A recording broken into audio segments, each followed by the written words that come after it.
Nining nagsunod-sunod nga mga ebanghelyo sa miaging mga adlaw hangtod karon, pulos mga sambingay ang atong nadungog.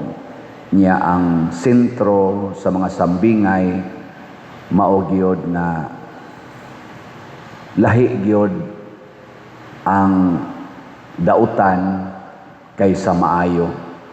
Dili gyud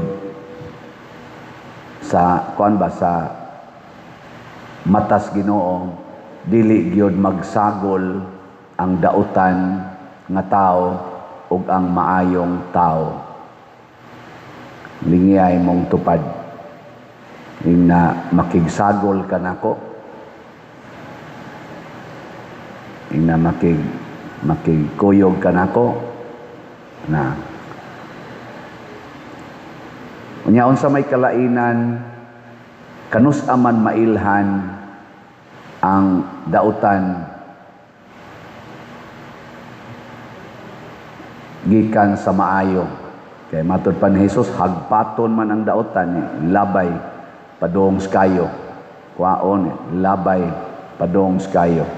Unsaon nato pagkahibaw samtang niya patas kalibutan nga kanang tawhana dautan na siya niya, kaning tawhana maayo ni siya.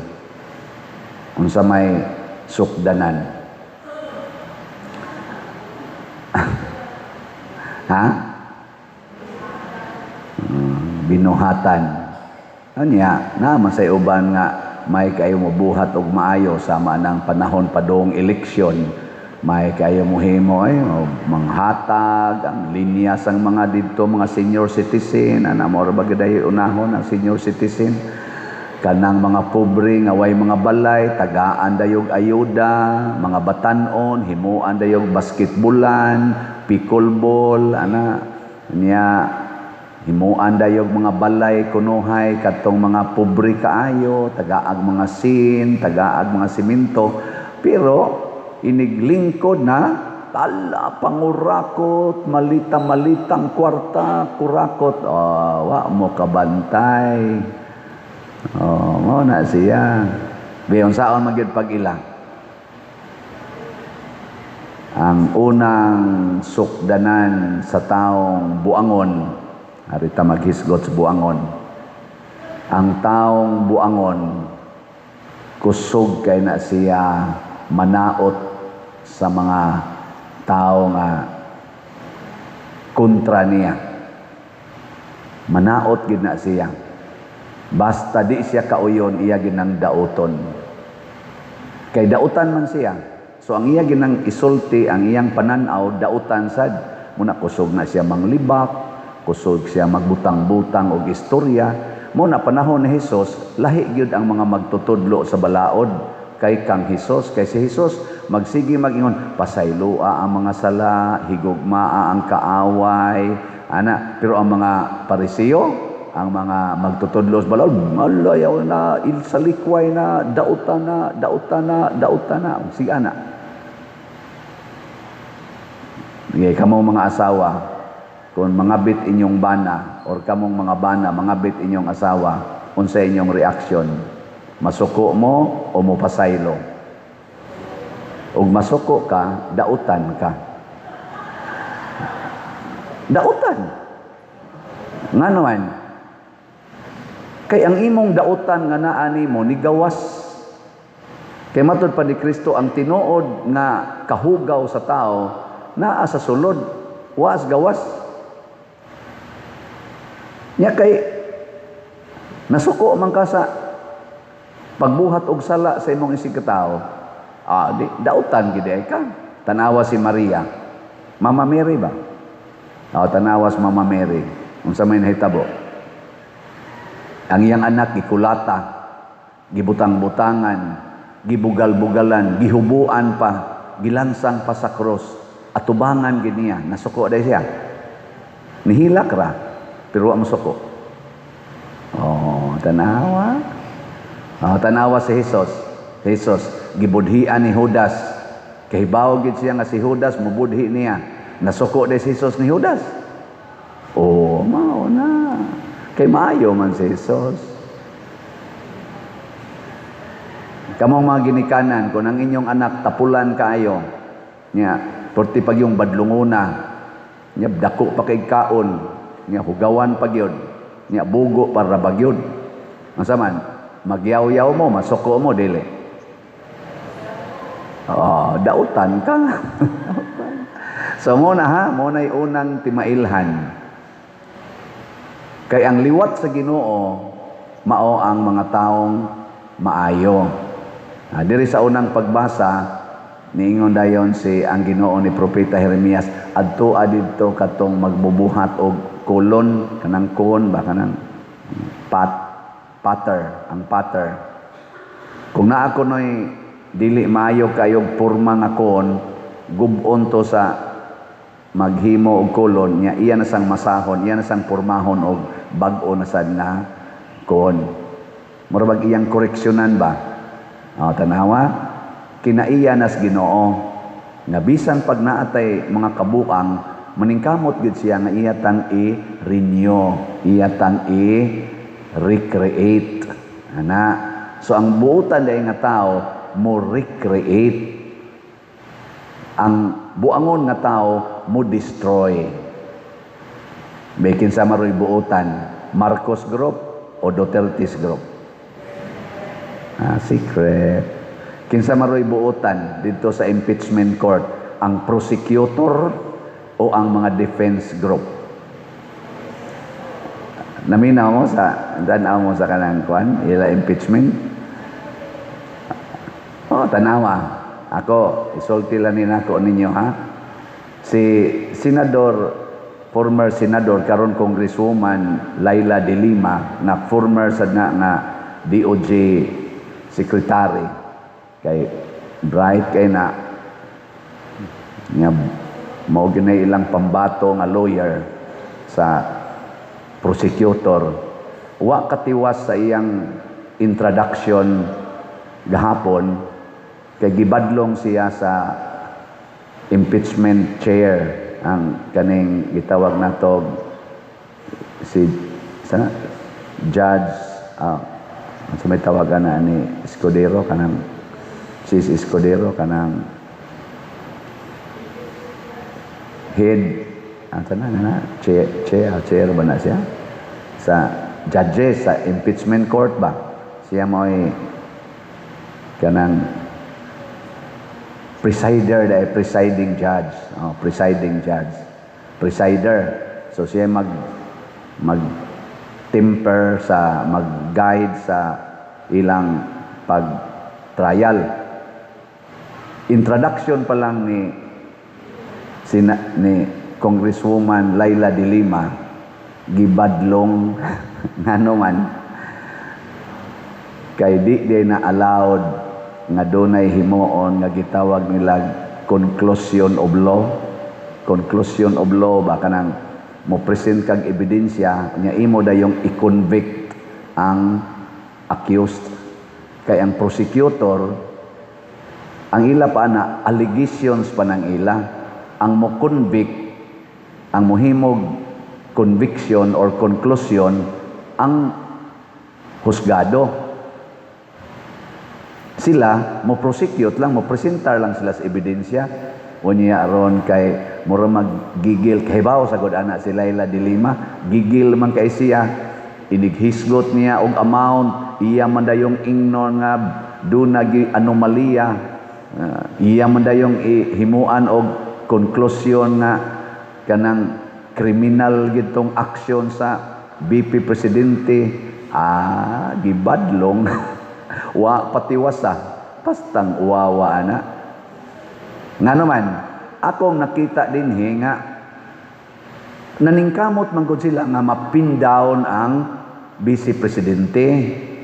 Wa sila maningkamot nga mulutaw ang kamatuoran. Ang ilang gipaningkamutan nga mapin down mo, nang gigil gid sila kanabitang asawa nga iniguli isbana sayos kadlawon unya luspad-luspad pang naong nya ingno din mo gika kasi mong kabit, ana ayaw paghimog konklusyon, pangutana usa, i-presume innocent usa siya, di ba, until proven guilty. I-prove o sa ba? Nga, ingon sad si Bongbong Marcos atong iyang suna, sinundan natin ang ebidensya kung saan siya tutungo. Istoryahe. Nagsunod ay sila ron, hain to padong ang mga malita. Wow, eh. Nya uwaw pa kay gahapon no sa hearing. Ako proud sa ko kay ang duha ka witnesses gahapon nagipresentar gikan sa akong former nga kani-ganing workplace ang land bank. Land bank na gud na manager sa land bank. Nalipay ko kay ang tinubagan sa manager sa land bank katong duha ka buok nga gipatawag. Honest. Sincere. Dili pareha tong NBI nga mga agents nga nag-convict pod sa Vice Presidente bisag wa sila personal knowledge. Moingon silang why personal knowledge, but they concluded nga yes, that statement is criminal. Pero wa sila personal knowledge. Pero ang taga-land bank nga manager, naingon sila naa may personal knowledge kay kami may nag-handle sa pag-release sa withdrawal. Pero dili man to suspicious nga transaction. Ila ginang gibarugan. Bisan pag ibali-bali silang istorya nga kay suspicious to, kay unusual. Isa, yes, unusual but not suspicious. Sige silang balik-balik ana. Nya ingnon pa sila ni Bam Aquino katong manager, ni ingon pa sa Bam Aquino katong atong senador, ingon pa siya, you said you are in doubt. No, Your Honor, wala ko niingon nga I was doubtful. It was doubt. Nag-doubt ko. Ang akong giingon, unusual. Dili doubtful. Ayun na ba? Mo tong niingon ko, ang tagalan bang honest ang iyang pagtubag. Wa gud ni cross-examine ang defense. Ang defense, wa ni cross-examine. Nya matod pa sa akong paminaw sa mga lawyers nga komentaryo, kana kay wa ni cross-examine ang defense, pasabot in favor to nila. So in short, imbis nga witness unta to nga gipresentar sa prosecutor aron mapindawon ang accused nasuportahan na noon. Nya unsa man na siya? Unsay pasabot? The truth will set you free. Ang ilang gipangita dito sa land bank nga gi-withdraw aron ilang i-accuse ang Vice Presidente mao ang 125 million. Ilang buot proibahan nga sa pag-withdraw pa lang sa bangko anomalos na nga transaction, suspicious na nga transaction ni sulti ang taga-bangko sa pag-withdraw on our end, dili to suspicious, unusual lang. Kaya panagsarami maka-release o ingon anak kadagko nga amount in that particular department sa gobyerno. Pero dili suspicious, kaya niagi siya sa standard, sa SOP, kung saan pag-withdraw sa mga government agencies. Sunod na sad kuno karon, kuha na sad. Murag karon sunod si Manam tingal ito. Kuha na sad ang ilang kuan. Unya kay gipapasar naman as kuha na may judgment ang kuha nga nakapasar na sa ilang kuan, ilang audit. Kaubo na sad ni sila. Ang ako lang point ba, ngano man nga ang prosecutors, ang mga congressmen nagsige magpangita sa kamatuuran tungod anang 125 million nga confidential fund sa Office of the Vice President. Wa lagi sila nangita atong gi-accuse sa mga Marines nga 800 billion na kwarta nga gisudlag malita unya gipang-distribute sa mga lain-laing mga tao sa gobyerno gikan sa office of the sa side sa executive, sa side sa legislative, apil na didto gani sa mga media men o sa mga naa sa ahensyas gobyerno sama sa DPWH o uban pa. Wa lagi sila mangita ana Kadto mo'y suspicious. Kadto mo'y illegal. Magdahakag kwarta nga tag sa kamalita, tag 48 million kuno'y sold adto hangtod 60 million. Unya gisud lag malita. Ang niagi hinuog bangko, ang niagi og proper withdrawal, sigihan nila question. Kadtunong niagi lag malita, wa nila sundi og asa to padong. Na ay 18 Marines nga nagtestigos nga witness me nga naggisod yung malita ang kwarta. Naa si Gutesa, naa si Saldico nga nag-ingon, witness ko nga gisod na mo kwarta malita ang mga kwarta o gipanghatag aning mga tawhana nganong wa man nila imbestigahan nga suspicious transaction man na kwarta man as gobyerno, kwarta man as mga tao nganong magsigim kag concentrate nga aning suspicion kunohay ari man ka mangitag suspicious transaction nga niagi gyud properly sa bangko. Katong niagis malita na ay mga witnesses daghan nganong gihunong man ang hearing sa Blue Ribbon Committee bahin atong 18 Marines, bahin ni Gutesa, bahin ni Saldico. Tungod kay ang tumong dili aron paglimpyo sa korupsyon. Ang tumong aron lang mapin down ang usa ka tawo nga wa nila ganahin, and that is evil act. Maunay gitawag og dautan nga buhat. Muna di ta na ha. Lingay mong tupad. Ing na dautan ba nga ipadayon ang raffle ticket? Ing na para nimo ba ing na dautan ba na nga ipadayon ang raffle ticket? Buutan day ka. Ako mamong gipangutana no hasta mga online parishioners. Oy, salamat day kayo mga online parishioners. Inspiring kayo ang inyong comment so far no. Na iniingon nga Father, ipadayon gyud na kay napay daghang project sa atong parokya. Online ha, pero niingon atong parokya. Nya kamong taga dinhi, moingon ka mo nga napatay daghang project Father sa atong parokya, ipadayon gyud na. Mo ana mo. Kana mo'y parokyano. Ato ning nindoton ang atong parokya, magtinabangay ta.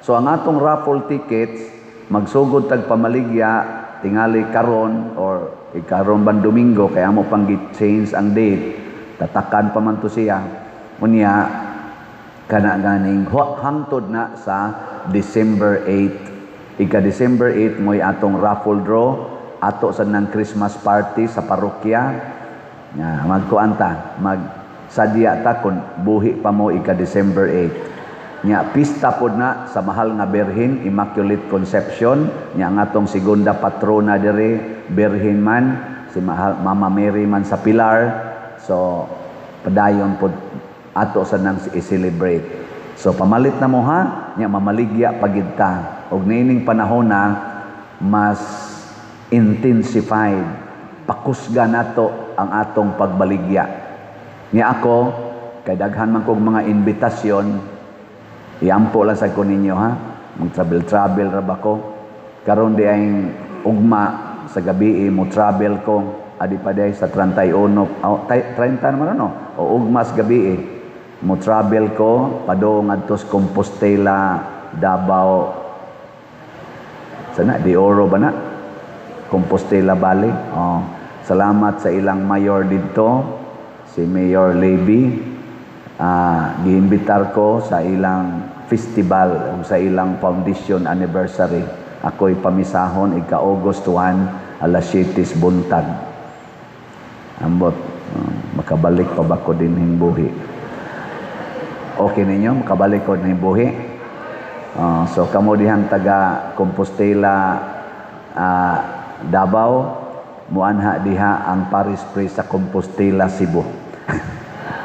Magdag raffle tickets. Magdag raffle tickets. Basta mo palit gani mo, malangit gyud mo, nyag dili mo palit, bahala na kayo sa buhay ninyo. Kita-kita ta diha. Mo ni akong buhaton karon ug asa ko imbitaron, magdaan ako raffle ticket. Nya ako nang i-announce daan before ko moabot didto aron na makapangandam na sila nga inigpa-picture nila nako, nunot dayon pagtunol sa para raffle ticket. Ana siya. So, kamong magpa-picture nako, kahibaw na mo unsay bayad ana, raffle ticket. Unya, og nanasa niya tay slot, ang bayad ana, raffle ticket og slot. Nindota. Di ba? Wa pa tayo slot, pero nagplano ko nga natay slot kay naatay Paris Youth Day karong August 21 to 23. Paris Youth Day. Dako-dako sa budget sila in town ato mga youth, naas mga 700,000. Dako ng activity dinhi ato mga youth, atong iyampo nga naron sila ongoing ang ilang pagpangandam ni ana. Nya ang atong nasa tay na agrihan na karon na Camino Festival sa atong pista sa atong segunda patron karong Oktubre. Nya dili na ako paning ikuan karon, ikonsulta pa ni sa atong General Assembly na mosetol bata sa October 12 nga pista or atong balhinon sa second Saturday kay og mag-festival gud ta nya naa sa weekday mo dili kayo siya nindot, no? So mas maayo og Saturday. So naroy among initial nga istorya-istorya second Saturday sa Oktubre. Nya maghimotag Camino Festival. Dako kay gasto, pero festival man sad. Mo sanay akong atuon ron sa Compostela Davao Festival. Gitawag nila Buganihan Festival. Kung saan ang Buganihan, bugan man siguro na niya, nihan. Ningon dahil kanoy, bugas, anihan. Anak din na. Na ilang bang bugas ba? Kana bang mga palay ba? O kana mga rice. O niya, anihan. Anniversary na silang pagpangani. No, na siya. Buganihan Festival. Nya kita sa doon na sa tay, o niya, Camino Festival for the first time. Nindot ano? Kay Camino maning ato din eh. Ato ning gibuhat mga igsoon para pagpalambo sa pagtuo aron maliwata ni Kristo ni Mama Mary og sa atong kanini ang patron na dili bitaw ta magsigig hukom sa atong isig katao kung dili maningkamot ta nga mugawas ang kamatuoran, mugawas ang hustisya, nya mao nay atong puy-an, dili ang atong kaugalingong batasan. Kay kung mo na itong puy-an, mahimutang daotang isda. Ilabay ta og magkagot, maghilak ta og magkagot atong ngipon. Diri sa atong tubag sa Salmo, niingon ta diri pagsulti nga, bulahan sila kansang hinabang mao ang Dios ni Jacob. Ug unsa man kinsa man tagaag hinabang sa Dios ni Jacob, kadto ra sang naningkamot na mahimong liwat sa Dios.